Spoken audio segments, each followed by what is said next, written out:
I knew something was wrong the moment I saw the bright orange envelope tucked under my windshield wiper that Tuesday morning in March. Living in Pinewood Estates, a planned community just outside Charlotte, North Carolina, I had gotten used to the occasional notice about lawn maintenance or paint color approvals, but this felt different. The envelope practically screamed urgency, and when I pulled out the letter inside, my stomach dropped.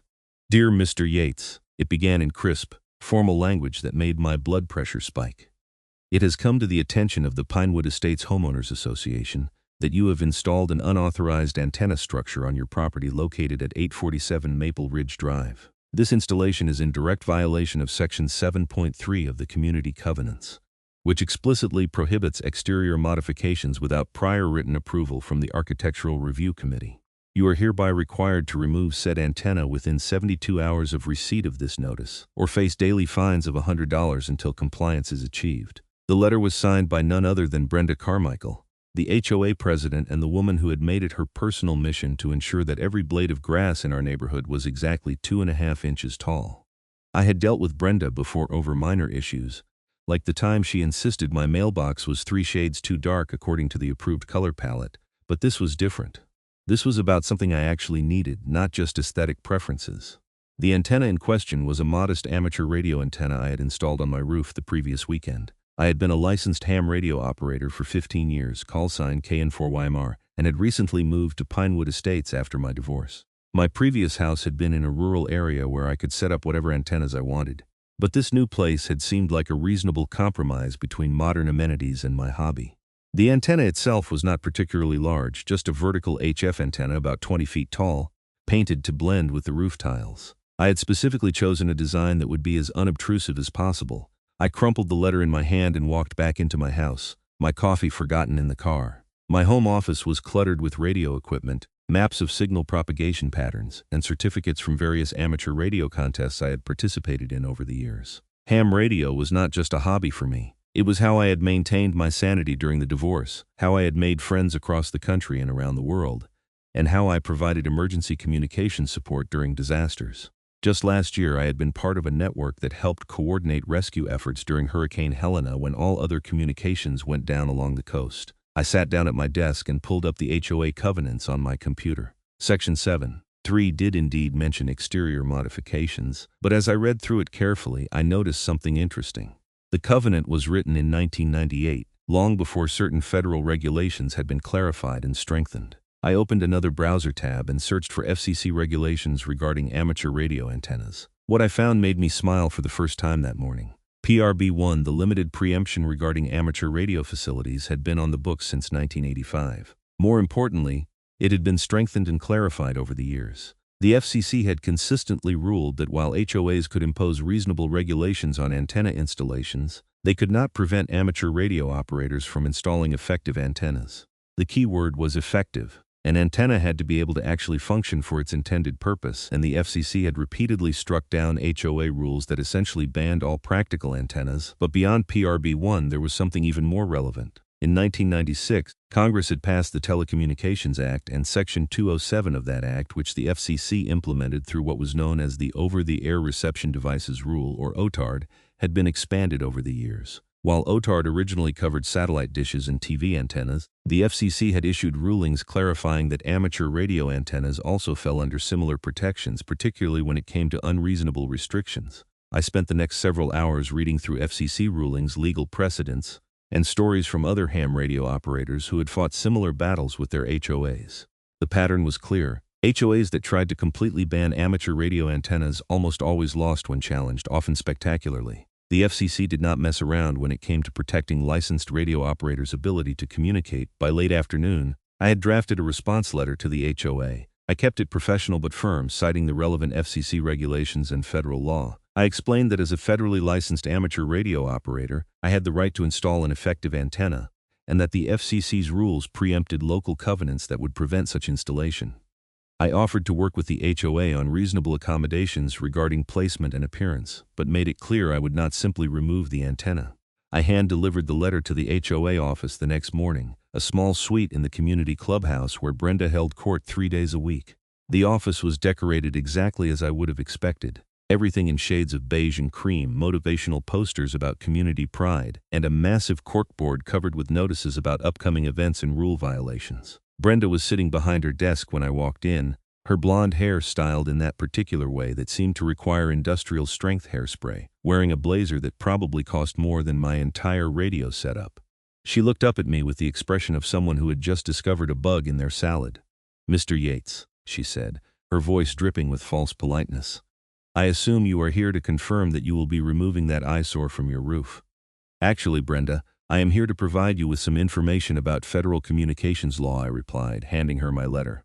"You will find that the FCC has very specific regulations protecting amateur radio operators' rights to install effective antennas, and those regulations preempt HOA covenants." She took the letter as if I had handed her something contaminated, holding it between two fingers. Her eyes scanned the page, and I could see her jaw tightening with each paragraph. When she finally looked up, her face had gone from merely annoyed to genuinely angry. "I do not care what the FCC says," she declared, tossing my letter onto her desk. "This is a private community with private rules that you agreed to when you purchased your home. Those rules state clearly that exterior modifications require approval, and you did not get approval. The antenna goes, or you will be fined. It is that simple." "It is actually not that simple," I said, keeping my voice calm even though my heart was racing. "Federal law supersedes private covenants. The FCC has the authority to regulate radio communications, and they have specifically ruled that HOAs cannot prevent licensed operators from installing effective antennas. I am willing to work with you on reasonable accommodations, but I will not remove the antenna." Brenda stood up, her chair rolling back and hitting the wall behind her with a thud. "Get out of my office, Mr. Yates. You will be receiving your first fine tomorrow, and it will continue every single day until that antenna comes down. We have attorneys, and we will take you to court if necessary. This community has standards, and we will not let one selfish individual ruin the aesthetics we have all worked so hard to maintain." I left the office feeling simultaneously angry and oddly confident. Brenda had just made a massive mistake, and she did not even realize it. By doubling down on her position and threatening legal action, she had essentially forced my hand. I had hoped we could resolve this through reasonable discussion, but that clearly was not going to happen. That evening I sat down and prepared a formal complaint to the FCC. The Commission had an enforcement bureau that handled interference to amateur radio operations, and while HOA disputes were not always their top priority, they took violations of federal communications law seriously. I detailed the situation, attached copies of Brenda's letter and my response, and explained that the HOA was threatening to fine me for maintaining an antenna installation that was protected under federal law. I also did something else. I reached out to the American Radio Relay League, or ARL, the national organization for amateur radio operators. They had a legal team and resources specifically dedicated to helping hams deal with antenna restrictions. I filled out their online form describing my situation and uploaded all the relevant documentation. The next morning, another orange envelope was waiting for me, this time taped to my front door. Inside was a formal notice of fine. $100 for the first day of noncompliance, with a running total that would be added to my HOA dues. The letter also informed me that if the dues went unpaid for more than 90 days, the HOA could place a lien on my property. I photographed the notice and added it to my growing file. Then I went to work, trying to focus on my day job as a software engineer despite the anxiety gnawing at my gut. My coworker Daniel noticed I was distracted during our morning stand-up meeting. "You all right, man?" he asked after the meeting ended. "You seem pretty out of it today." I explained the situation, and Daniel's eyes widened. "Dude, that is insane. Can they actually do that? Just fine you for having an antenna." "They think they can," I said, "but federal law says otherwise. It is just going to be a question of who blinks first." "My money is on you," Daniel said with a grin. "You are the most stubborn person I know. Remember when you spent 3 months debugging that legacy code that everyone else had given up on?" His confidence helped, but I knew this was different. This was not about code or logic. This was about property rights, community politics, and an HOA president who seemed to view any challenge to her authority as a personal affront. Over the next few days, the situation escalated quickly. I received another fine notice, bringing my total to $200. I also received an email from the HOA's attorney, a sternly worded message informing me that I was in breach of my contractual obligations and that legal action would be pursued if I did not comply immediately. The attorney, whose name was Marcus Pemberton according to his email signature, clearly had not done his homework on FCC regulations. But then things started to shift in my favor. On Friday afternoon, exactly 5 days after I had submitted my complaint to the FCC, I received an email that made me literally shout with joy in my home office. The email was from an attorney at the ARL who had reviewed my case. "Dear Mr. Yates," the email began. Thank you for bringing this matter to our attention. After reviewing the documentation you provided, it is clear that the Pinewood Estates HOA is in violation of federal communications law. We would like to offer our assistance in this matter. Our legal team has prepared a letter to be sent to the HOA on your behalf, explaining the relevant FCC regulations and the potential consequences of continued enforcement of their invalid restriction. Additionally, we have contacted the FCC Enforcement Bureau to alert them to this situation. Please let us know if you would like us to proceed. I immediately responded that yes, I absolutely wanted them to proceed. Within an hour, the ARL attorney, whose name was Lisa Sherman, called me to discuss the details. Her voice was professional, but I could hear the edge of satisfaction in it. Clearly, she enjoyed these cases. Mr. Yates, I have been handling antenna disputes for 12 years, and I can tell you that your HOA president has made several critical errors, Lisa explained. First, she has put her threats in writing, which documents the violation. Second, she has refused to even consider the federal regulations you cited, which shows a pattern of willful disregard for the law. And third, she is imposing monetary penalties, which makes this an enforcement action rather than just a dispute. The FCC takes a very dim view of entities that attempt to prevent licensed operators from communicating. So what happens next? I asked, barely able to contain my excitement. We send a very detailed letter to the HOA explaining exactly how much legal trouble they are in, Lisa said. We cite the relevant cases, the FCC regulations, and we make it very clear that if they continue down this path, they will not only lose any legal challenge, but they could face FCC enforcement actions themselves. In parallel, the FCC Enforcement Bureau will review your complaint. If they decide to take action, they can issue a cease and desist order, and in extreme cases, they can impose fines on the HOA for interfering with licensed radio operations. How long does that usually take? I asked. It varies, Lisa admitted. Sometimes months, sometimes longer. But in cases where there is clear documentation of willful violation and where the HOA is actively imposing penalties, the FCC can move surprisingly quickly. I have seen them act in as little as a week when they want to make a point. That weekend, I tried to distract myself by actually using my antenna. I made contact with operators in California, Oregon, and even managed to reach someone in Hawaii during a particularly good band opening. Each successful contact reminded me why this mattered so much. This was not just about a piece of metal on my roof. This was about my ability to communicate, to be part of a global community, and to provide emergency services when needed. On Monday, I received another fine notice. I was now up to $400 in supposed penalties. But I also received an email from Lisa Sherman with an attachment, a 5-page letter addressed to Brenda Carmichael and the Pinewood Estates HOA board, on official ARL letterhead, explaining in excruciating legal detail exactly how wrong they were. The letter was a masterpiece. It began by calmly explaining what amateur radio was and its importance to emergency communications and public service. Then it methodically laid out the federal regulatory framework, starting with PRB 1 and working through multiple FCC rulings and court cases. It explained that while HOAs could impose reasonable restrictions on antenna placement and appearance, they could not prevent licensed operators from installing antennas that were effective for their intended purpose. Most importantly, it explained that the fines being imposed were not only invalid, but could potentially subject the HOA to federal enforcement action. The letter concluded with a polite but firm demand that the HOA immediately cease all enforcement actions, rescind the fines, and work with me to establish reasonable accommodation for my antenna installation. It gave them 10 business days to respond. Lisa sent the letter via certified mail and also emailed it directly to Brenda, the HOA board members, and their attorney Marcus Pemberton. I could only imagine the reaction when they opened it. I did not have to imagine for long.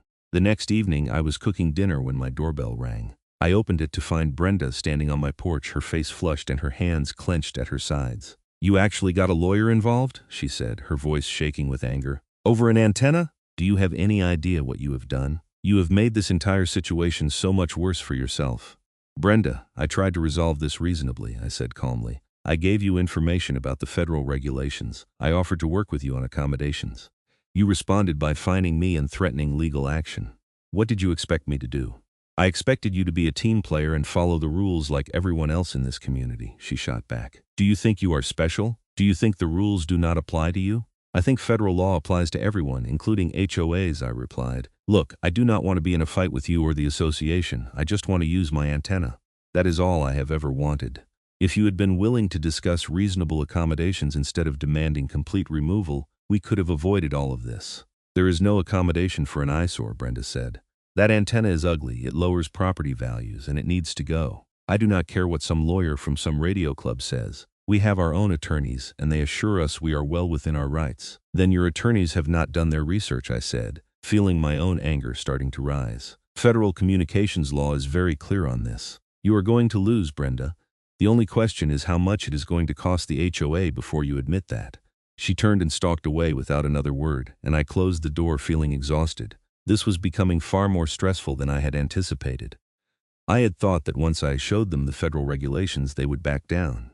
I had not counted on Brenda's stubbornness or her apparent belief that she could simply ignore laws she did not like. Wednesday morning brought a new development. I received an email from Marcus Pemberton, the HOA's attorney. Unlike his previous stern message, this one had a noticeably different tone. Mr. Yates, it read, I have reviewed the correspondence from the ARRL and have conducted additional research into the federal regulations cited therein. While the HOA maintains that its covenants are valid and enforceable, we are willing to discuss potential accommodations regarding your antenna installation. Please contact my office to schedule a meeting to discuss this matter. I forwarded the email to Lisa Sherman. She called me within an hour, laughing. He is running scared, she said immediately. I guarantee you he did not properly research the FCC regulations before sending you that first threatening email. Now he has actually looked into it and realized his clients are in serious trouble. This is good news, but do not agree to anything without running it by me first. Some attorneys will try to get you to agree to restrictions that are still unreasonable under federal law. What kind of restrictions would be reasonable, I asked. Height limits that still allow for effective operation, placement requirements that do not completely neuter the antenna's capabilities, aesthetic considerations like color or style as long as they do not significantly impact performance, Lisa explained. What is not reasonable is anything that would prevent you from making contacts or that would require you to use an antenna so compromised that it is essentially useless. The key word in all the FCC rulings is effective. You have the right to an effective antenna.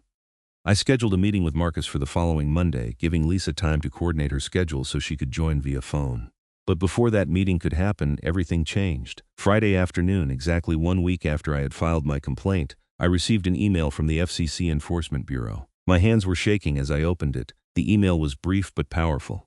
It informed me that the FCC had reviewed my complaint and had determined that the Pinewood Estates HOA was indeed attempting to enforce restrictions that violated federal communications law.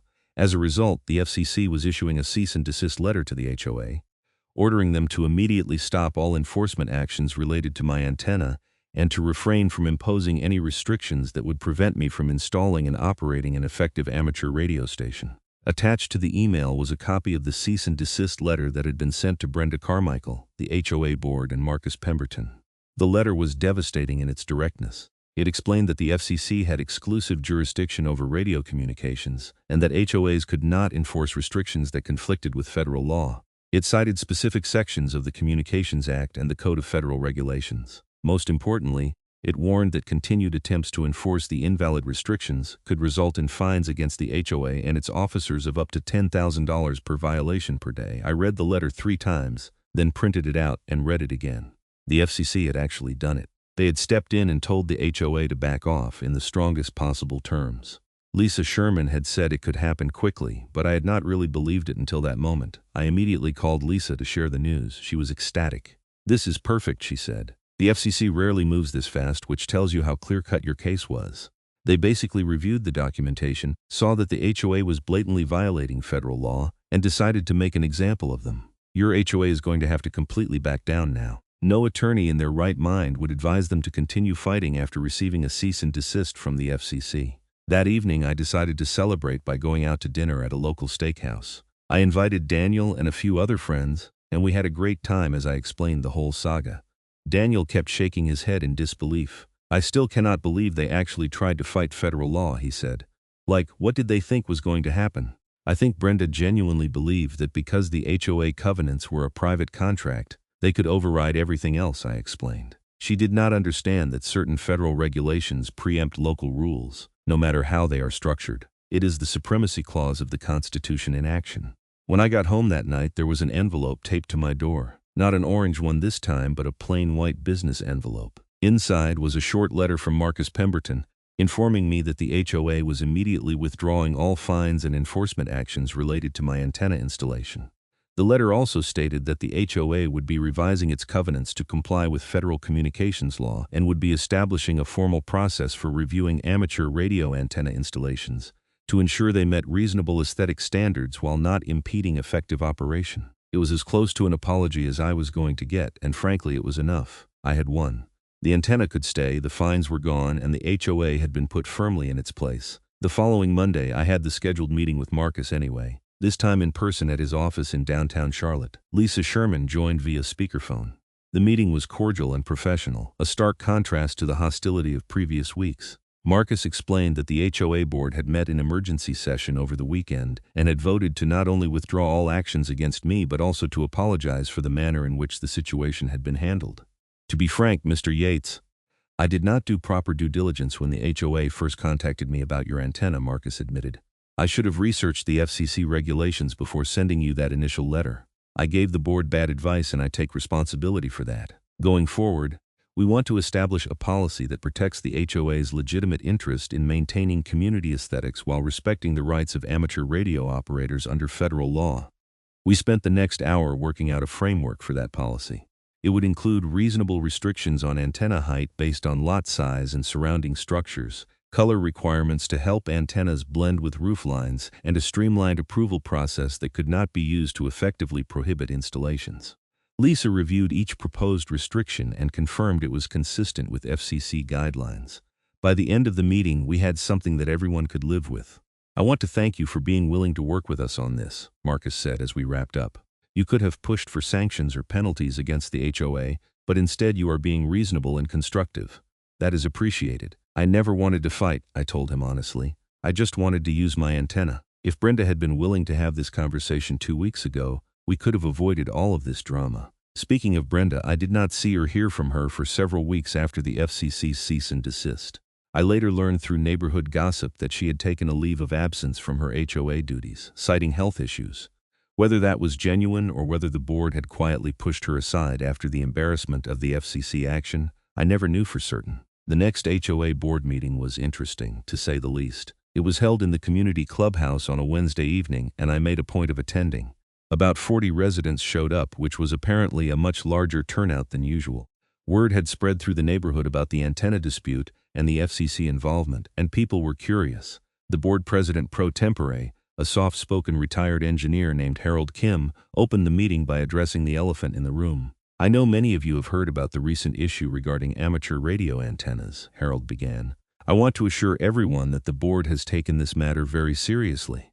We have learned some important lessons about the limits of HOA authority when it comes to federal regulations, and we are taking steps to ensure we do not make similar mistakes in the future. We have also agreed to revise our architectural review policies to explicitly address amateur radio antennas and other federally protected installations. A hand shot up from the back of the room. It belonged to a woman I recognized as living a few streets over, though I did not know her name. Is it true the FCC threatened to fine the HOA $10,000 a day? She asked. Harold sighed. The FCC issued a cease and desist letter that mentioned potential fines of that amount if we continued to attempt enforcement of restrictions that violated federal law. We have, of course, ceased any such attempts. The HOA will not be facing any fines. Another resident, an older man with a thick Southern accent, stood up without waiting to be called on. I have lived in this community for 15 years and I have never seen the board back down from anything. Why did you give in to this guy and his antenna? We did not give in, Harold said patiently. We acknowledge that federal law supersedes HOA covenants in certain areas. This is not a matter of choice or preference. It is a matter of legal reality. The FCC has exclusive jurisdiction over radio communications, and they have established rules that protect amateur radio operators' ability to install effective antennas. We can work within those rules to maintain aesthetic standards, but we cannot simply override them. I raised my hand and Harold nodded at me. I stood up, feeling dozens of eyes turn in my direction. I just want to say that I never intended for this to become such a big issue, I said. I am a licensed amateur radio operator and my antenna is not just a hobby device. It is part of a nationwide emergency communications network. When hurricanes, earthquakes, or other disasters knock out normal communications, ham radio operators provide critical links for emergency responders and relief agencies. I have personally participated in emergency operations during several major disasters. I understand that people want the neighborhood to look nice, and I am happy to work within reasonable guidelines. But I cannot accept restrictions that would prevent me from effectively communicating, especially when those restrictions violate federal law. There was a moment of silence, then a smattering of applause. Not everyone was clapping, but enough people were that I felt a wave of relief. At least some of my neighbors understood. After the meeting, several people came up to talk to me. One was a younger guy who told me he had been interested in ham radio for years but had been afraid to pursue it because of the HOA rules. Another was a woman who thanked me for standing up to what she called HOA overreach. "Brenda has been terrorizing this neighborhood for years," she said quietly. "Last year she tried to find me because my Christmas lights were still up on January 3rd. I am glad someone finally pushed back, but not everyone was supportive. As I was leaving, a man I did not recognize blocked my path in the parking lot. 'You really proud of yourself?' he said, his face red with anger. 'You brought federal authorities down on our community. You made us all look like fools. And for what? So you can have your stupid radio?' 'I am proud of standing up for my rights under federal law, yes,' I said, keeping my voice level despite my heart pounding. And if the HOA had not tried to impose restrictions that violated that law, none of this would have happened." The man muttered something under his breath and walked away. I got in my car and drove home, emotionally drained but ultimately satisfied. This was not going to make me popular with everyone in the neighborhood, but I had done what I needed to do. Over the next few weeks, things gradually returned to normal. I continued to use my antenna regularly, making contacts all over the world and checking into emergency preparedness nets. I even helped a couple of neighbors who had questions about cell phone reception issues, using my technical knowledge to figure out where the local towers were and what frequencies they used. The revised HOA policies were published in the monthly newsletter, and they were surprisingly reasonable. Amateur radio antennas were explicitly acknowledged as protected under federal law, with a streamlined approval process that focused on safety and aesthetic considerations without impeding function. The policy even included language explaining the importance of amateur radio to emergency communications, which I suspected Lisa Sherman had helped draft. Brenda eventually returned to the HOA board, but in a much diminished capacity. She was no longer president, and from what I could tell, she kept a much lower profile. The first time I saw her after everything that had happened, she was in the community pool area with what appeared to be her grandchildren. She saw me coming and quickly gathered her things, leaving before I even got close. I felt a twinge of something. Not quite sympathy, but maybe understanding. She had been humiliated, her authority challenged and found wanting, and that could not have been easy for someone who had defined herself by her position in the community. About 2 months after the FCC cease and desist, I received a letter from the ARL. They wanted to feature my case in their monthly magazine as an example of successful advocacy for amateur radio rights. I agreed, and the article came out a few months later, with photos of my antenna and a detailed explanation of the legal issues involved. Lisa Sherman was quoted extensively, and she used the platform to educate other hams about their rights and how to handle HOA disputes. The article generated quite a bit of discussion in the amateur radio community. I received emails and phone calls from operators all over the country who were facing similar situations with their HOAs. I spent hours talking to these folks, sharing my experience and putting them in touch with the ARL legal team. It felt good to know that my fight had helped pave the way for others. One particularly memorable contact came from an operator in Florida whose HOA was threatening not just fines but actual legal action to force removal of his tower. I connected him with Lisa Sherman, and she took his case immediately. Within a month, his HOA had backed down completely, citing my case and the FCC cease and desist as precedent they did not want to challenge. My neighbor to the right, an older woman named Patricia, who had always been friendly, came over one afternoon with fresh-baked cookies and questions about ham radio. Her grandson was interested in getting licensed, she explained, and she wondered if I could talk to him about it. "Of course," I said. "I would be happy to. The hobby needs more young people involved." Patricia's grandson, a bright 14-year-old named Eric, came over the following weekend. I showed him my station, explained how radio propagation worked, and let him listen to some contacts. His eyes lit up with genuine interest, and I could see the same fascination I had felt when I first discovered amateur radio decades ago. "So you can really talk to people all over the world with this?" Eric asked, watching as I tuned across the bands. "Absolutely," I said. "No internet required, no cell towers, no infrastructure except the antenna and the radio." During Hurricane Helena, when all the normal communications were down, ham radio operators were passing messages for emergency responders and helping coordinate relief efforts. It is one of the few communications methods that can work even when everything else fails. I helped Eric get started with studying for his license, lending him books and pointing him toward online resources. 3 months later, he passed his technician exam and got his call sign. The joy on his face when he made his first contact Using my station under my supervision as allowed by FCC rules was worth every bit of stress I had gone through with the HOA. The revised HOA policy ended up being referenced by other communities in the area. I heard through the grapevine that several other HOAs in the Charlotte metro area had updated their policies specifically to avoid the problems Pinewood Estates had encountered. Marcus Pemberton apparently used our case as a teaching example when advising other HOA clients about federal preemption issues. About 6 months after the cease and desist, I was working at my station late one evening when I heard a hesitant knock at my door. I opened it to find Brenda standing there, looking uncomfortable. "Brenda," I said, genuinely surprised. "What can I do for you?" "I owe you an apology," she said, the words clearly difficult for her. "I handled the antenna situation badly.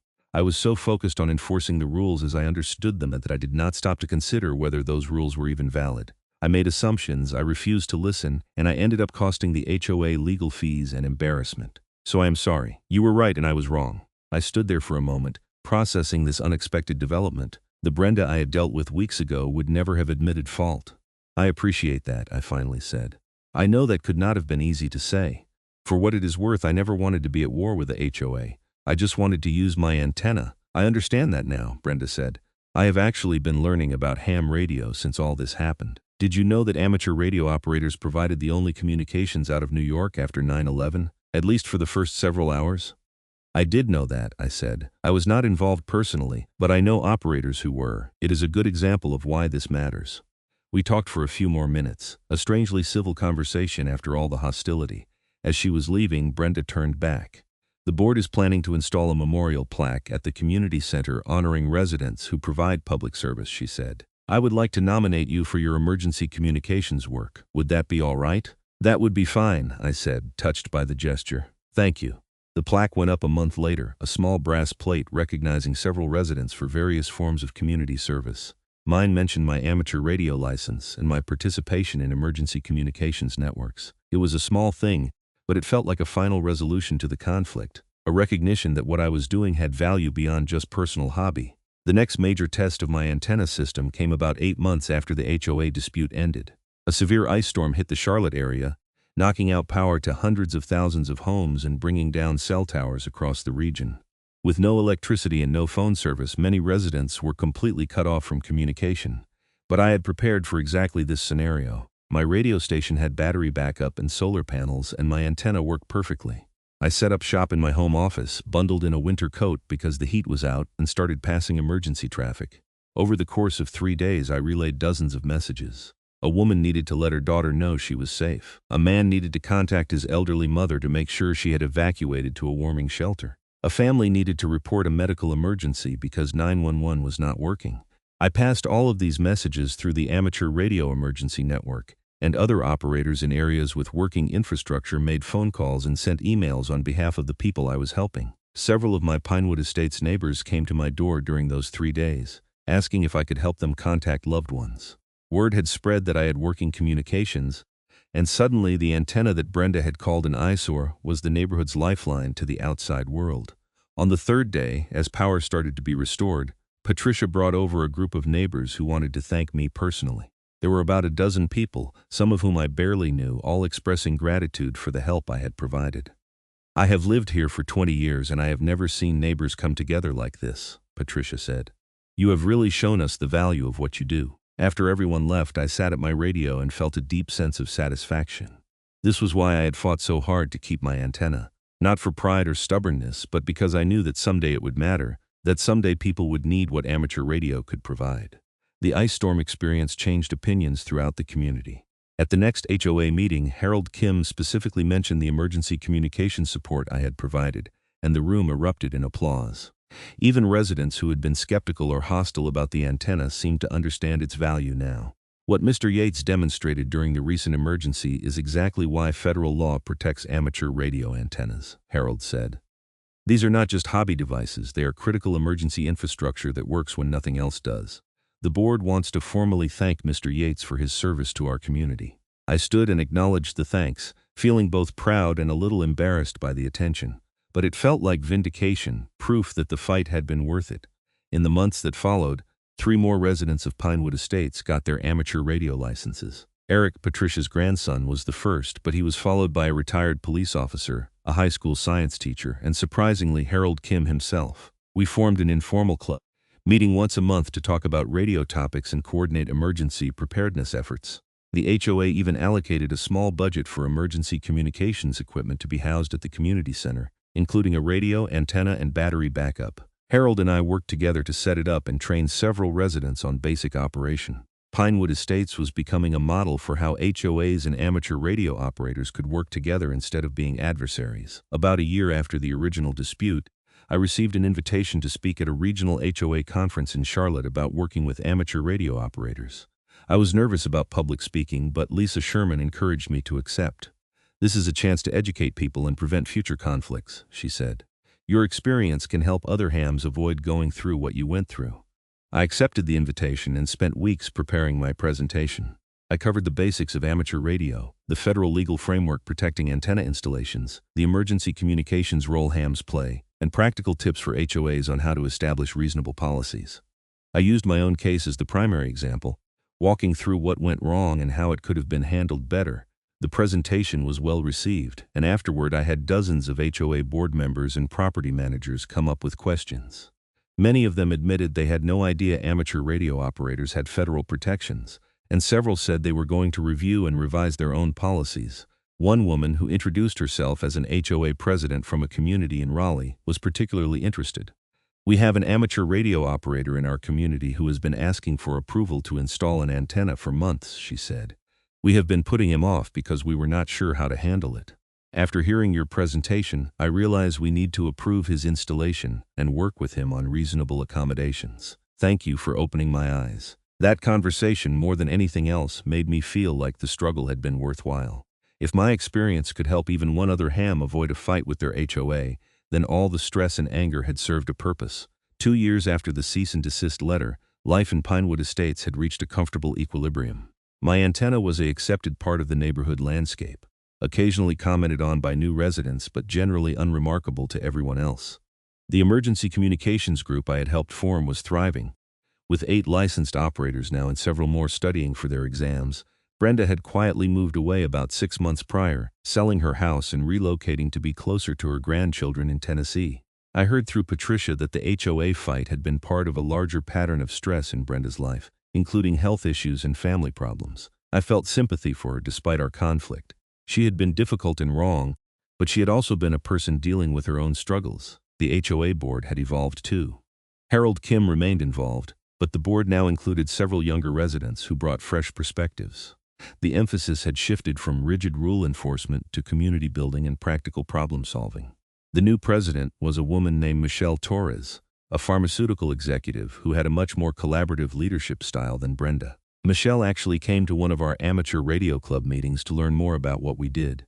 She sat through a presentation on digital modes and seemed genuinely interested, asking thoughtful questions about how the technology worked. "I think what you all do is fascinating," she said. "And honestly, the emergency communications angle is something every HOA should be thinking about. We have become so dependent on cell phones and internet that we forget how vulnerable those systems are. Having residents who can communicate when infrastructure fails is a huge asset." On the anniversary of the FCC cease and desist letter, I set up my station and made a special commemorative contact. I reached out on the national calling frequency and ended up talking to an operator in Washington state who had fought his own HOA battle about 6 months after mine. He had used my case as precedent, and his HOA had backed down immediately when he cited the FCC action against Pinewood Estates. "You paved the way for a lot of us," he said over the air. "The amateur radio community owes you a debt of gratitude." "I just did what I had to do to protect my ability to operate," I replied. "But I am glad it helped others. That is what this hobby is all about, helping each other and serving the community." As I signed off from that contact and shut down my station for the evening, I reflected on everything that had happened. The fight with the HOA had been stressful, frustrating, and at times infuriating. But it had also been necessary. Federal law existed to protect amateur radio operators for good reasons, and those protections meant nothing if people were not willing to stand up for them.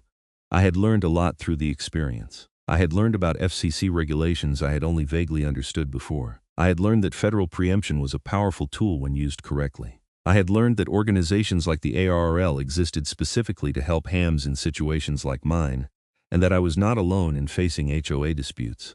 But most importantly, I had learned that standing up for what was right, even when it was difficult and uncomfortable, could make a real difference. My case had educated HOA boards across the region. It had helped other operators successfully fight unreasonable restrictions. It had strengthened the precedent for federal protection of amateur radio, and it had built a community of emergency-ready communicators in my own neighborhood. Looking back, I would not change anything about how I handled the situation. I had tried to be reasonable, I had offered compromises, I had explained the law clearly, and when the HOA refused to listen, I had stood my ground and let federal authorities speak on my behalf. The cease and desist letter from the FCC had not just been a victory for me personally, it had been a victory for all amateur radio operators who might face similar challenges, a clear statement that federal communications law would be enforced, and that HOAs could not simply ignore regulations they found inconvenient. My antenna still stands on my roof, a simple vertical structure that connects me to the world. Every time I use it, I think about the fight it took to keep it there, and every time I help someone during an emergency, every time I make a new contact, every time I introduce someone to the hobby, I am reminded why it was worth it. The story of my dispute with the Pinewood Estates HOA has been told and retold in amateur radio circles. It has been cited in legal briefs and discussed at conferences. It has helped shape HOA policies and educate board members, but for me it will always be about something simpler. The right to communicate, the importance of standing up for principle, and the power of federal law to protect individual rights against overreaching local authorities. 3 years on, the antenna is no longer controversial. New residents barely notice it. The HOA has approved several other amateur radio installations following the revised policies, each one processed smoothly and quickly. The emergency communications network we built has been activated twice more during weather events, providing critical service both times. I still live in Pinewood Estates, still operate my amateur radio station, and still serve my community through emergency communications. The orange envelope that started it all is framed on my wall now, a reminder of how a conflict that seemed overwhelming at the time turned into an opportunity to make positive change. Sometimes people ask me if I regret moving into an HOA community, if I wish I had just found a place where I could install whatever antennas I wanted without restriction. The answer is no. Living here, fighting this fight, has made me a better advocate for amateur radio and a more engaged member of my community. It has connected me with neighbors I might never have met otherwise and helped build something valuable that will outlast any individual dispute. The cease and desist letter from the FCC was just a piece of paper, but it represented something much larger, the recognition that some rights are important enough to protect at the federal level, that communities cannot simply override those rights through private agreements, and that individuals who stand up for those rights will be supported by the full weight of federal law.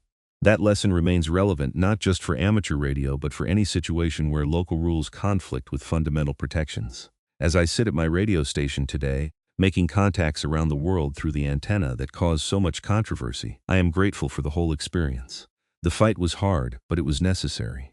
The outcome was just, and the ripple effects continue to benefit amateur radio operators across the country. And in the end, that is what matters most. Not the conflict itself, but what we build from it and the people we help along the way.